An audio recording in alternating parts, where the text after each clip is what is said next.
வடசென்னை, தென் சென்னை, மத்திய சென்னை, காஞ்சிபுரம், அரக்கோணம், வேலூர், தருமபுரி, திருவண்ணாமலை, சேலம், கள்ளக்குறிச்சி, நீலகிரி, பொள்ளாச்சி, கோவை, தஞ்சாவூர், தூத்துக்குடி, தென்காசி, ஸ்ரீபெரும்புதூர், பெரம்பலூர், தேனி, ஈரோடு, ஆரணி ஆகிய 21 தொகுதிகளில் திமுக போட்டியிடுகிறது.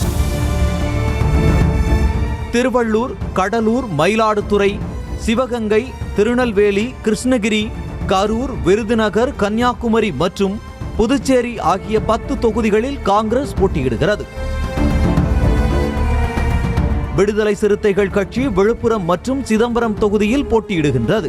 மார்க்சிஸ்ட் கம்யூனிஸ்ட் கட்சிக்கு ஒதுக்கப்பட்டுள்ள மதுரை தொகுதி வேட்பாளராக சு. வெங்கடேசனும், திண்டுக்கல் தொகுதியில் சச்சிதானந்தமும் ஏற்கனவே வேட்பாளர்களாக அறிவிக்கப்பட்டுள்ளனர்.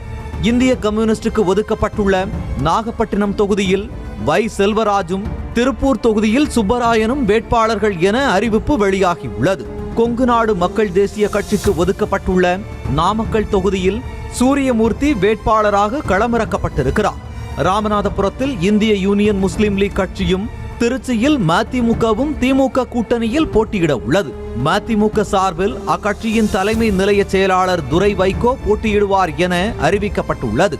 இதன் மூலம் திமுக கூட்டணியில் உள்ள அனைத்து கட்சிகளுக்கும் தொகுதி பங்கீடு நிறைவு செய்யப்பட்டுள்ளது.